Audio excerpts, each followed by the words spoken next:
a seemingly innocent child's toy with a sinister past. They think that she put a spell on this doll. This is when the really weird stories started coming out. A battle-scarred behemoth harbors an astonishing secret. The big question was, what happened to it during the war? This was CSI World War I. And a legend of the skies meets a mysterious end. There was a huge sense of mystery as to what had happened to that aircraft. Across the United States, in the nation's most revered institutions, our celebrated history is on display. Wondrous treasures from the past, bizarre relics. But behind every amazing artifact is another tale to be told, and a secret waiting to be revealed. These are the mysteries at the museum. Key West, Florida. This tropical island getaway has more than just colorful scenery. It possesses a rich local history. Here, the Fort East Martello Museum keeps the area's vibrant past alive. Housed in a Civil War-era fort, the museum is home to an array of period artifacts, artworks, and armaments. But the museum's star attraction is none of these things. It's a doll, a very special doll, named Robert. Robert, we'd like to do some filming today, if that's all right with you. Museum director Claudia Pennington has spent years in the company of this unusual mannequin. There can't be anyone else quite like Robert. He's handmade, he's 100 years old, and he certainly is mischievous. According to Claudia and countless museum visitors, what makes this doll so special is not his age or origins. Since his arrival at the museum in 1994, Robert has been associated with some very spooky phenomena. People reported camera difficulties when they took photographs of Robert the doll. There were people talking about their strange experiences that happened after they saw Robert. And perhaps the strangest of these stories are from people who insist that this antique, inanimate doll is actually alive. Visitors talk about they're sure his head moved. They talk about the fact that he changed position when they walked back into his gallery. Leading some to suggest that Robert the doll is cursed. We don't know why. People just seem to feel that there is a strange presence in that case. So what is the story behind this sinister effigy? Key West, the early 1900s. Inside the stately home of one of the island's well-to-do families is a small child named Robert Eugene Otto, playing with his favorite toy. When Gene was about 4 years old, he was given a gift from a Bahamian girl, and people think she might have been a servant for the family. This gift is a life-size doll stuffed with straw and crafted to resemble the small boy. He liked this doll so much, he even gave it part of his name, Robert, and he took Robert with him everywhere he went. But slowly, Gene's intense attachment to his plaything becomes troubling. There are stories of people who were in the house that conversations would go on. They'd hear giggling coming from the attic room. They'd hear different noises. It sounded like people having conversations. And when the doors were opened, there was only Robert the doll and Gene Otto. Gene's parents dismiss these strange conversations as the play acting of an imaginative child. However, it soon becomes clear that, to Gene at least, Robert is very, very real. Whenever Gene got in trouble as a child for the things that kids are going to get in trouble for, his response was always, "I didn't do it. Robert did it." Then the family begins hearing eerie shrieks and screams emanating from Gene's room at night. When they ask who is responsible for these disturbing sounds, Gene points to Robert every time. The answer was always, Robert did it. As these sinister episodes increase, so does speculation that Robert was not a gift, but a curse. Could the doll have been bewitched by the Bahamian servant who originally gave it to Gene? Nobody knows for sure how she was treated, but they think, if she was a servant for the family, maybe it wasn't the best situation in the world. Key West has always had a strong Santeria influence. That's Key West's version of voodoo, and people think that she put a spell on this doll so that the doll could seek her revenge. In desperation, the Ottos tear Robert from Gene's arms and lock the doll in a trunk in the attic. Years pass without incident, and Gene matures into adulthood. It seems his bizarre obsession is over. Gene was quite an accomplished artist, and he went away to university in France. That's where he met his wife, Anne. Gene and Anne return to Key West and move into Gene's childhood home. But Anne, a music virtuoso, has no idea who else will be living there with them. One day, to the bewilderment of his new bride, Gene retrieves Robert from the trunk in the attic. His strange obsession with the doll begins anew. Gene built a special room in the attic just for Robert. He had Robert-sized chairs built. He had Robert-sized tables and furniture. Anne was never comfortable with Robert in the house, and no one wanted to suggest that there was any discord in the marriage, but apparently all was not well. To some, it appears as if the eerie doll is slowly taking over. It's been said that Gene could become abusive, and when he was confronted with his abuse, he reverted to his childhood response, and he'd say, "I didn't do it, Robert did it." Gene's strange behavior is said to have continued until his death in 1974. After her husband's passing, Anne leaves the doll locked away in his attic prison, where he remains until 1994, when he is donated to the museum. Of course, there's no way to prove that Robert's paranormal powers are real. But cursed or not, the enduring story of Robert the Doll is enough to persuade visitors to the Fort East Martello Museum in Key West, Florida, to tread carefully and take warning. I think that the lesson to be learned from Robert is be careful of the objects you possess, otherwise they might end up possessing you. Over 1,600 miles away in Kansas City, Missouri, an iron colossus is haunted by a very different company of ghosts. What happened to it during the war? That's a mystery that we have on our hands. Next on Mysteries at the Museum.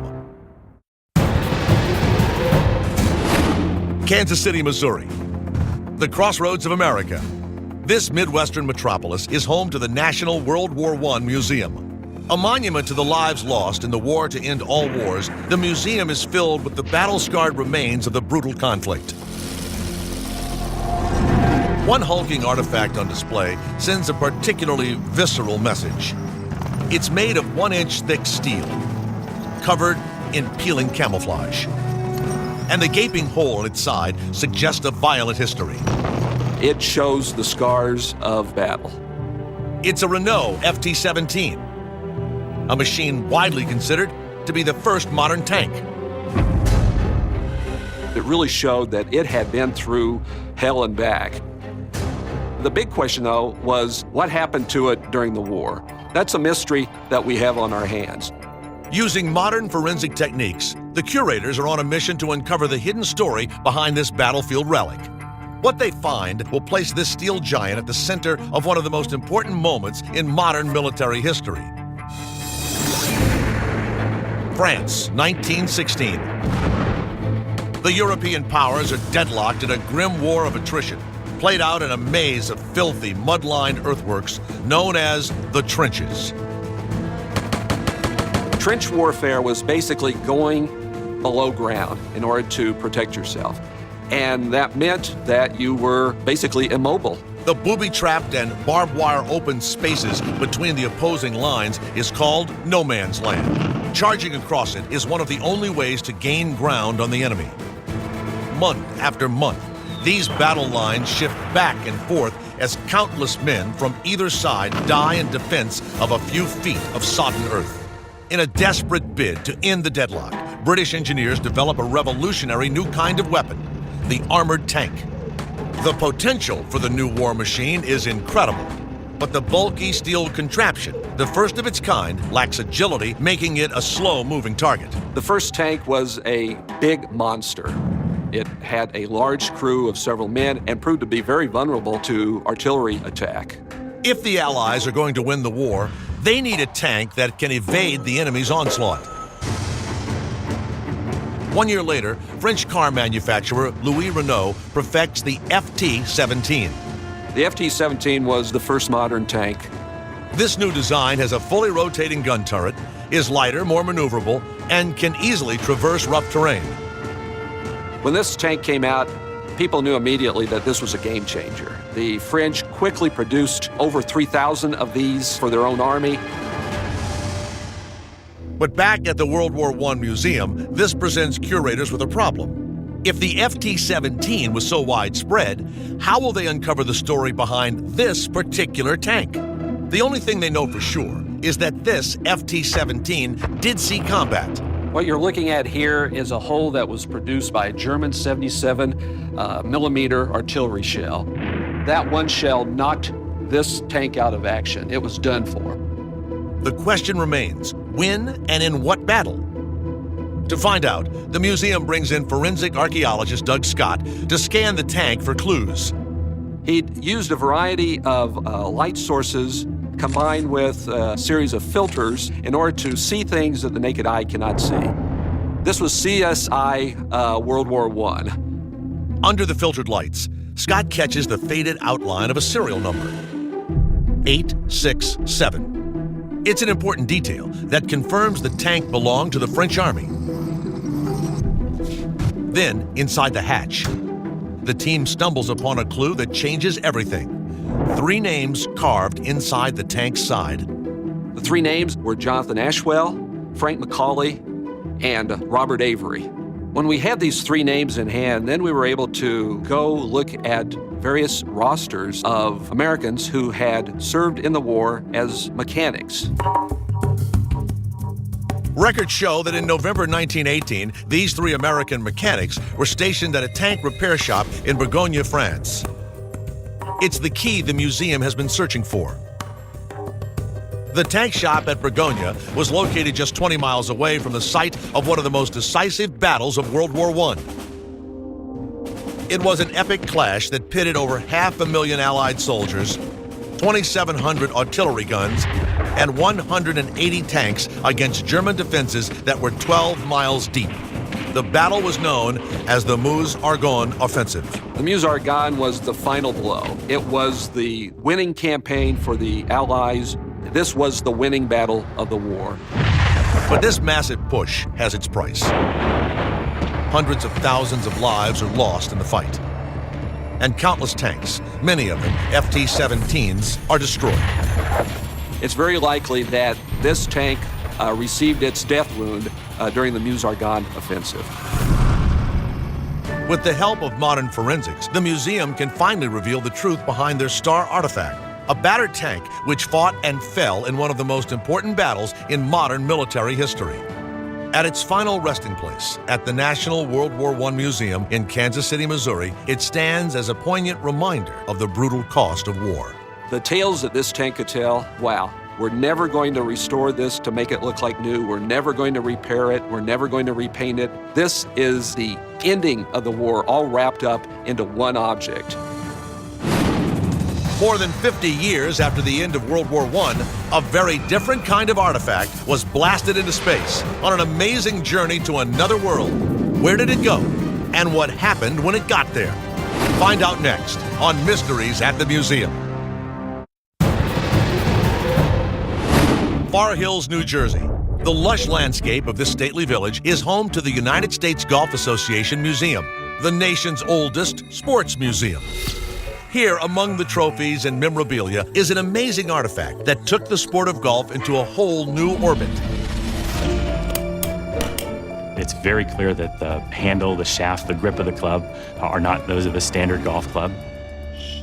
This 40-year-old, one-of-a-kind club went on a fantastic voyage. This is one of the most famous golf clubs in history. In 1971, a NASA astronaut took this club to the moon. This extraterrestrial tee shot was no easy feat. It would take the artful deception of one man to pull off this bizarre spectacle. To be contemplating something like playing golf on the moon's surface really was a bit of a risk. So why did he do it? And how did a simple stunt become one of the defining moments for a space program in crisis? The story begins amidst NASA's darkest days. January 1971. Despite 2 previous successful man-moon missions, the agency's confidence is brought to an all-time low by the disastrous events of Apollo 13. Houston, we've had Apollo. The very future of the manned space program is in question. To win back the nation's trust, their next moon landing has to be flawless. It was super critical to NASA that the next mission was a success. To ensure that nothing goes wrong, NASA selects veteran astronaut Alan Shepard to lead the mission. Alan Shepard is really one of the pioneers of the American space program. In 1961, became the first American in space. Shepard was a very deeply experienced, confident, and talented astronaut. But Shepard wants to do more than just land safely on the moon. He takes it upon himself to lift the pall cast in the space program by the Apollo 13 disaster. We had something to prove. We needed to come back from what was a failure. So he comes up with an audacious idea. Alan Shepard was a passionate golfer, and he came up with this idea for playing golf on the moon. His goal is to reignite interest in space exploration by performing a one-of-a-kind stunt, hitting a golf ball in zero gravity. Some lunar recreation could go a long way in winning back the hearts and minds of the American people. But his grand plan will take some careful coordinating. Once Shepard had this idea, of course knew he needed some sort of permission, but he knew if he involved too many people that the idea was probably going to get squashed. In secret, Shepard begins to hatch a plan. His first challenge is to figure out how to get his golf gear onto the spacecraft undetected. Given the weight restrictions on the lunar module, any unnecessary equipment or unnecessary baggage is basically strictly forbidden. Shepard realizes that taking an ordinary golf club is not an option. So together with his golf pro, he comes up with an ingenious workaround. He took an item that he knew would be available on board the lunar module, and that was this collapsible aluminum handle for a tool that was used to collect dust and rock samples on the lunar surface. Shepard devises a way to convert this rudimentary tool into a functional golf club. There are 5 separate aluminum tubes that lock into one another. What fits into the bottom of the shaft is a modified club head. With his club complete, Shepard is ready to take the game of golf into outer space. On January 31st, 1971, Apollo 14 blasts off from Cape Canaveral. The entire nation is watching, oblivious to what's in store. Unbeknownst to his 2 fellow astronauts, unbeknownst to everyone at NASA, Shepard had stowed the items that he would need for his golf experiment, and he stuffed it in one of the pockets of his flight suit. On February 5th, Apollo 14 gently touches down on the surface of the moon. Meanwhile, Mission Control has no idea what is brewing. The astronauts spend the next 33 hours performing tests and gathering samples of lunar rocks. Their experiments had gone well. Their tasks are complete. Shepard decides it's now or never. With the nation watching, Shepard does something that generations of Americans will never forget. You see Shepard come bounding out from behind the lunar module with his golf club and indicates to the folks at NASA that he's going to try to play a little golf. The engineers in Mission Control are completely stunned by the spectacle beaming back from space. The folks at NASA were pretty surprised. How did he manage to pull this off? They watch, baffled, as Shepard takes a stance, swings, and duffs his first shot. It looks like a slice to me, Al. The first swing, he gets really nothing but dust and dirt. Because of the bulkiness of the suit, he couldn't get both hands on the club. With the whole world watching and months of planning on the line, Shepard is in danger of spoiling his own stunt. Then, on his 4th swing, Shepard finally makes it count as his golf ball floats in the zero-gravity environment of the moon for over 30 seconds, covering what seems like an incredible distance. Miles and miles and miles. For Shepard, the mission is now complete. Not only was the Apollo 14 mission a resounding success, but with this simple gesture, Alan Shepard had recaptured the imagination of the nation.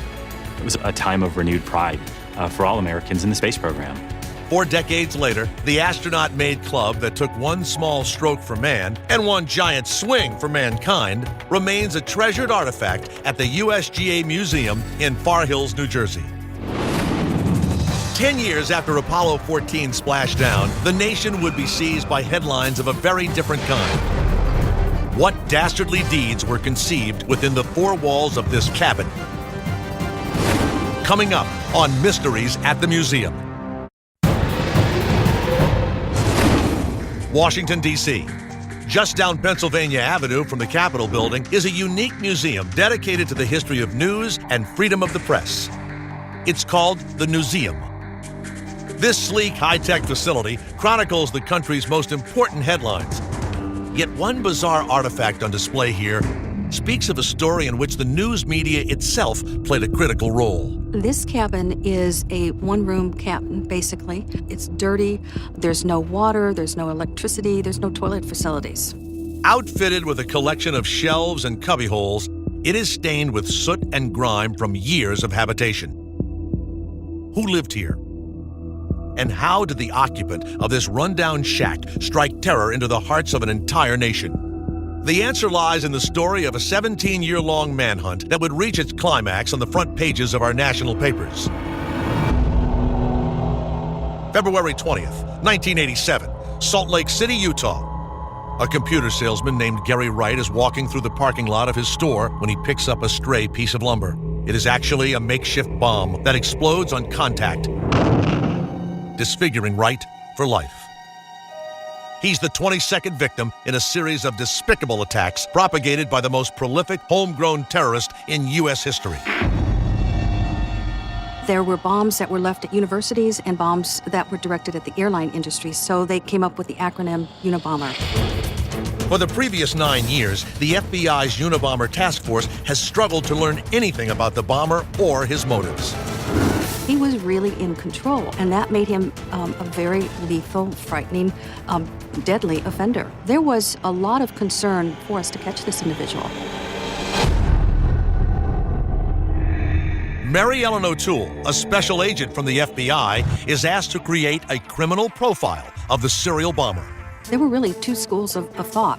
One was that this was a blue-collar airline mechanic, and another was that, no, this is someone who's sophisticated, someone who is highly educated. While the debate within the FBI rages on, the Unabomber continues to wreak havoc, maiming and killing 11 more people with his deadly mail bombs. Then in June of 1995, there's a breakthrough.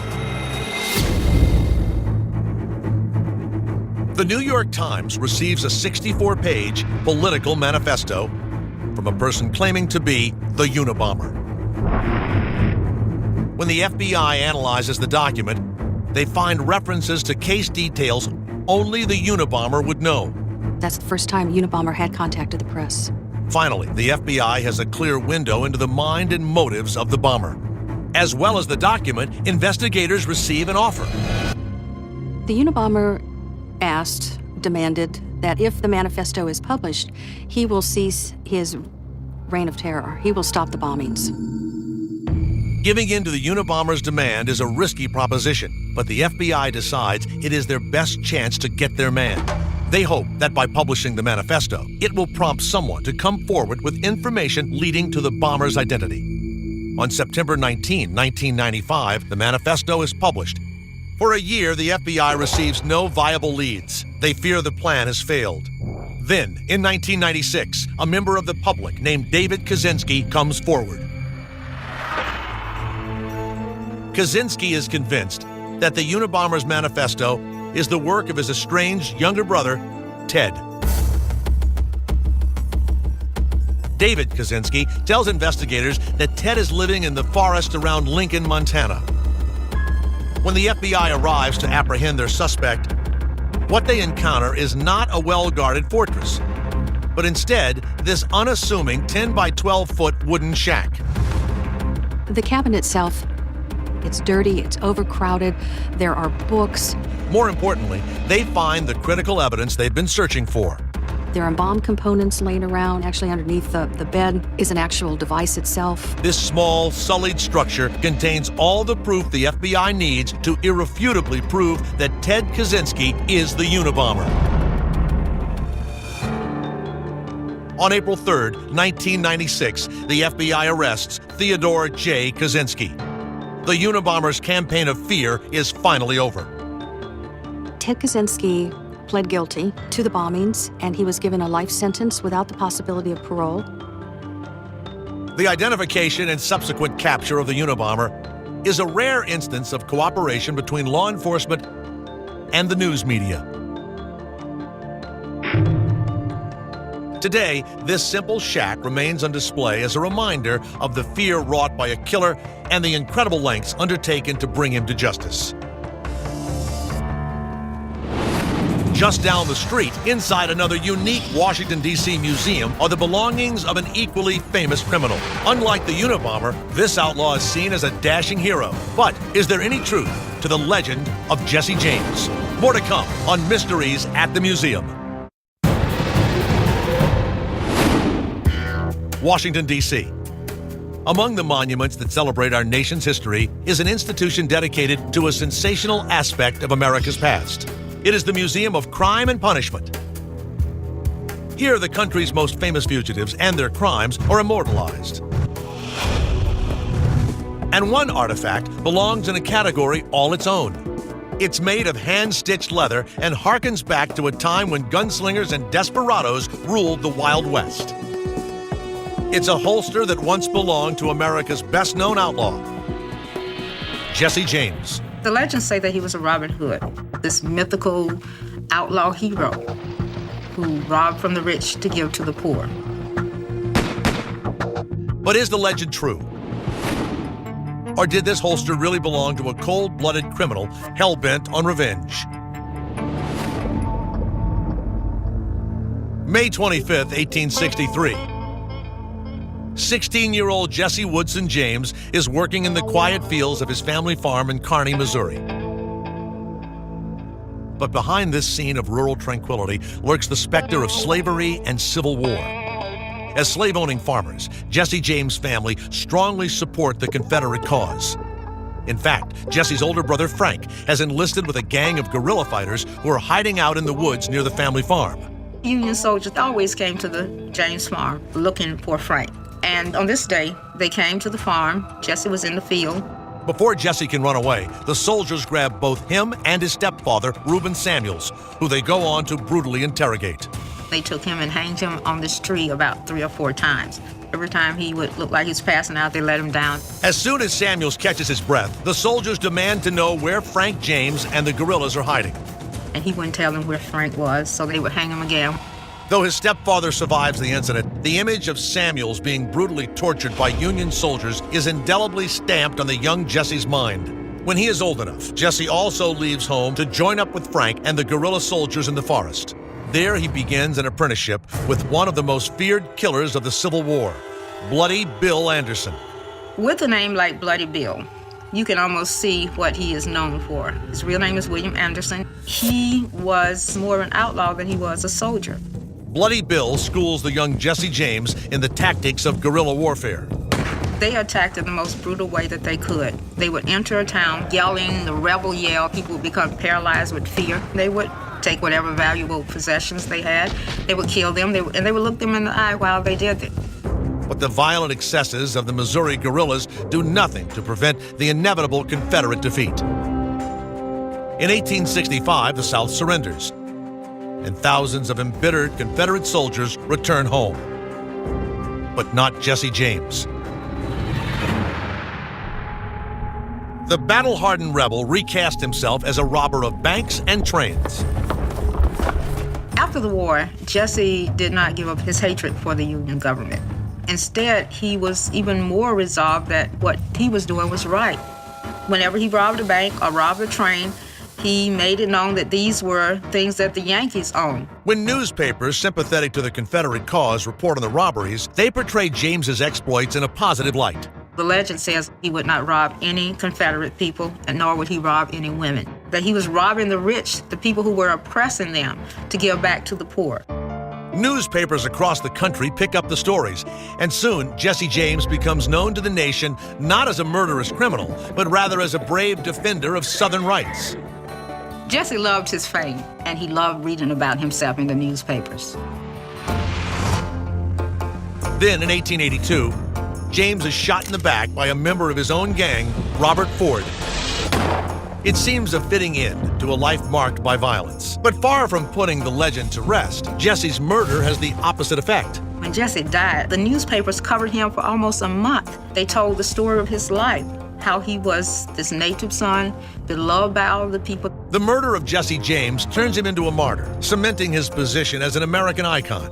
But the legend does not match the man. He didn't care who he was robbing. He didn't care whose gold he was taking. And there is little evidence to support the claim that Jesse James ever stole from the rich to give to the poor.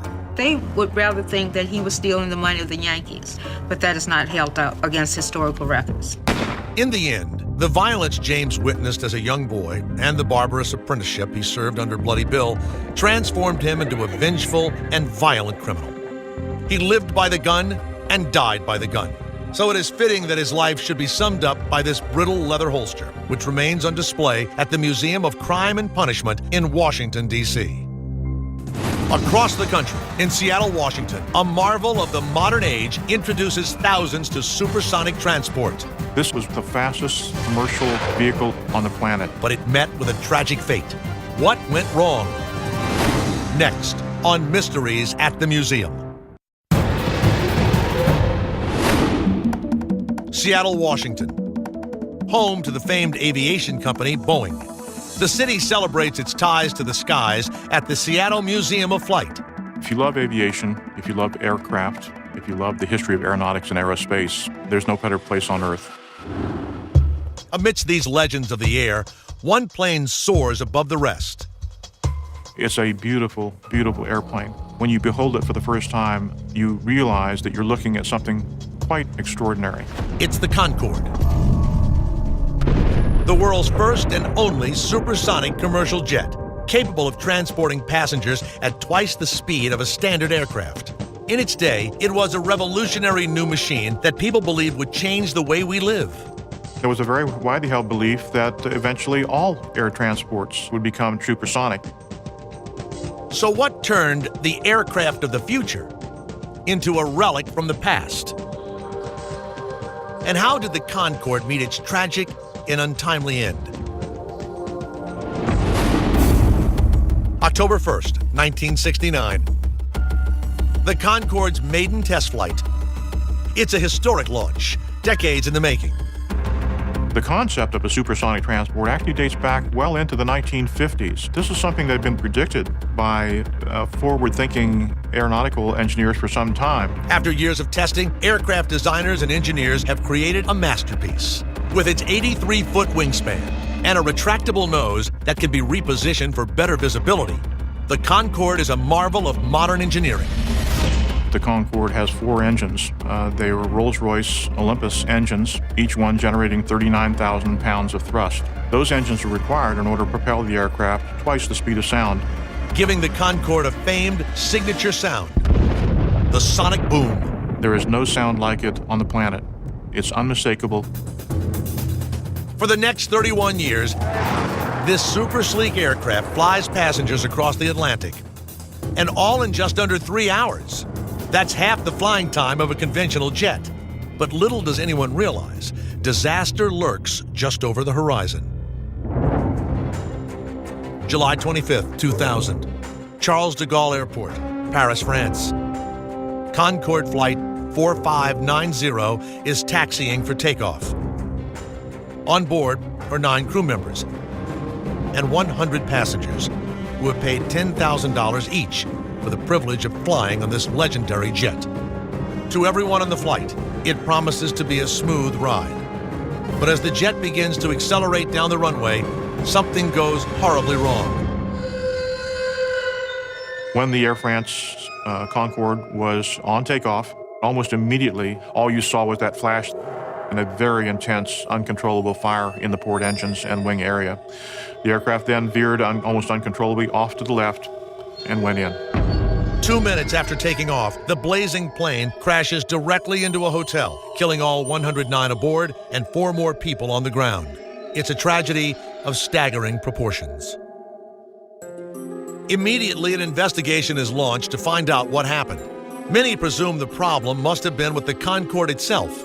There was a huge sense of mystery as to what had happened to that aircraft. There was a body of opinion that felt that there was something that had happened to the airplanes, a structural failure. For the next 2 years, numerous theories abound.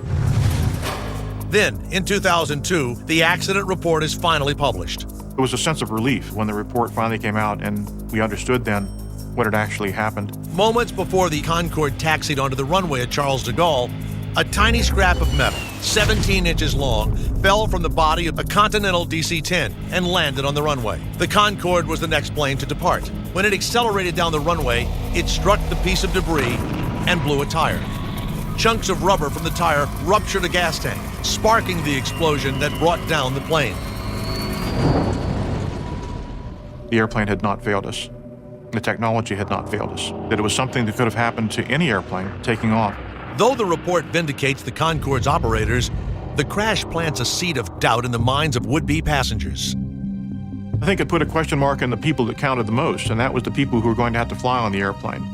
Ticket sales plummet, and in April of 2003, the Concorde's fate is sealed when the entire fleet is permanently retired. Today, supersonic passenger flights are a thing of the past.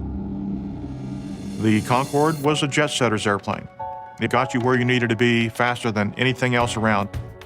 Are we likely to see its kind again? I don't think so. But for those who still aspire to climb aboard the Concorde, there's still a way to see the inside of this amazing aircraft by visiting the Museum of Flight in Seattle, Washington. Diabolical dolls and ironclad war machines, extraterrestrial T-shots, and supersonic jet planes. These are the mysteries at the museum.